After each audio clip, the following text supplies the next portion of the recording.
medical authorities often describe wound healing in terms of overlapping phases that occur in the days, weeks, and months following an injury. These phases are hemostasis, inflammation, proliferation, and maturation. Hemostasis is commonly included as a component of the inflammation phase, but since we've examined hemostasis in a separate video, we'll only briefly comment on hemostasis before continuing with the remainder of the inflammation phase. Hemostasis is the body's attempt to quickly stop bleeding without unnecessarily disrupting normal blood flow. In the separate video entitled Hemostasis, we saw the constriction of an injured blood vessel, the formation of a platelet plug, the strengthening of that plug by the addition of fibrin strands, and the body's protective systems preventing excessive clot growth. In this video, we'll look at just one example of a skin injury, but injuries are unique, and the healing process for those injuries varies depending on a number of factors, including the depth, size, type, and location of the wound, the presence and duration of infection, and the health and age of the person injured. So generally speaking, when the skin is injured, for example by a cut or a puncture wound, after the bleeding is stopped, a blood clot is left within the tissue, and a scab will usually form over the wound in the first few days. The beginning of the inflammation phase is marked by the migration of white blood cells into the wound. During the first few days after the injury, the body tries to clean up the wound site. Bacteria, dirt, and damaged cells, as well as other types of debris, may be present in the wound. White blood cells called neutrophils migrate from the bloodstream through the tissue and into the wound. These cells begin to engulf and digest the contaminants. This migration of cells from the bloodstream to the wound begins at the capillaries. Capillaries are the tiny vessels that connect the very small arteries to the very small veins. As the blood passes from the small artery through the capillaries and then into the small vein, oxygen and nutrients are delivered to the tissue, and carbon dioxide and other waste products are absorbed and carried away. The migration of the white blood cells is made possible by the dilation and increased permeability of these capillaries. After the capillaries dilate, circulating white blood cells are able to slip through the vessel wall and make their way to the wound. These dilated vessels cause noticeable symptoms that are traditionally associated with inflammation.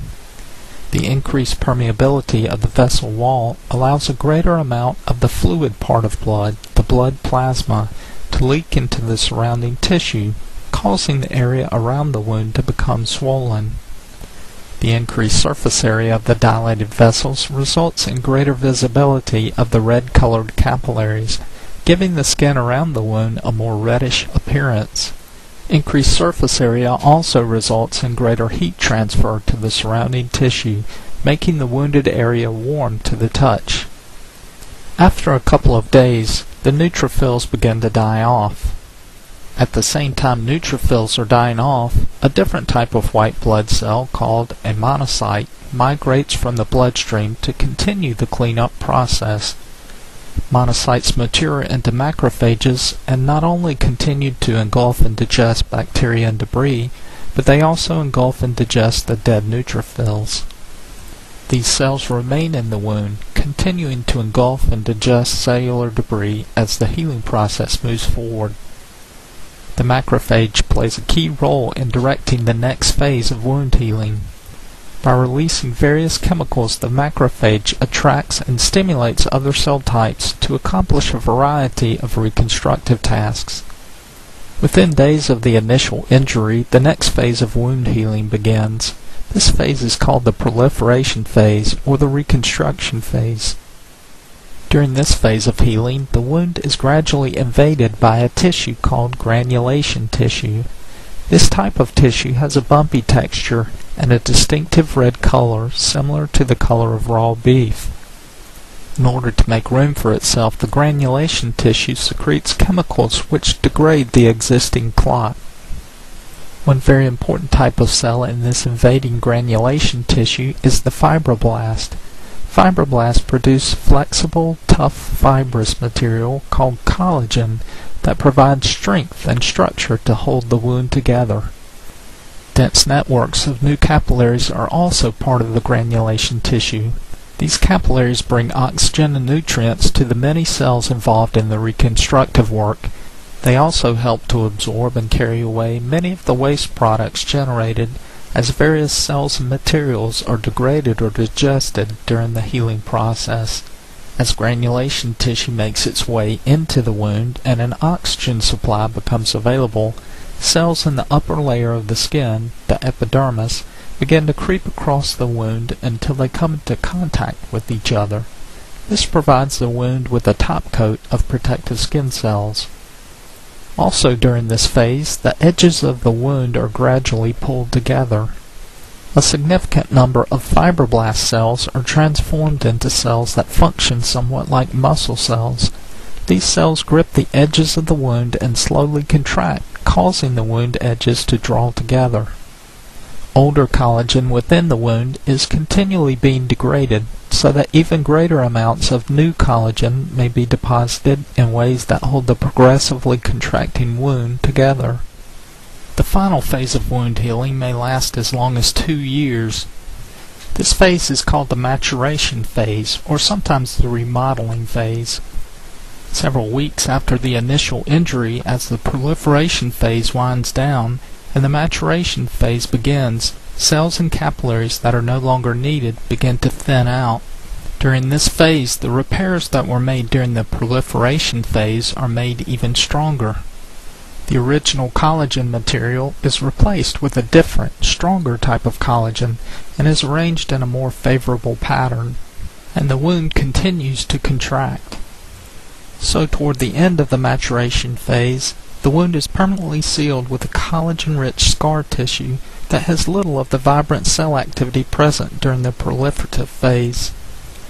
To sum up then, we've examined the phases of wound healing and seen how the wound is cleaned during the inflammation phase, how the clot is replaced with granulation tissue and a new covering of epidermal cells during the proliferation phase, and how the wound is eventually closed and sealed with scar tissue by the end of the maturation phase.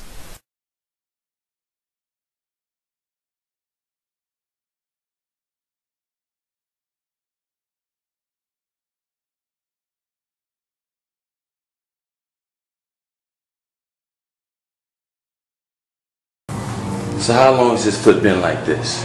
About a year. About a year? Next thing I knew, I was messing with this toe. I mashed it. Pulse came out of it. Today we're going to try a little technique called PRP.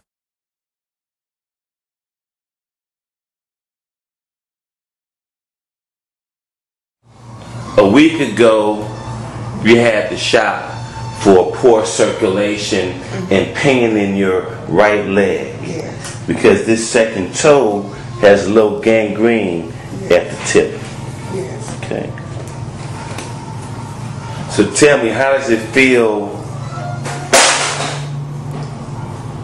How does it feel now compared to before the shot? It have just a little pain right in here.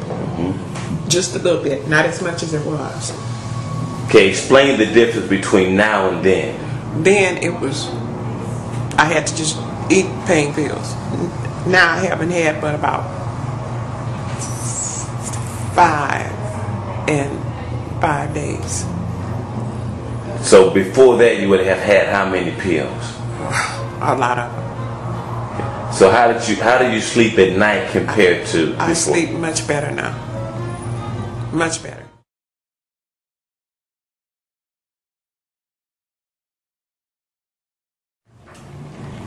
How do these legs feel now after you've had the PRP injection? Feel much better.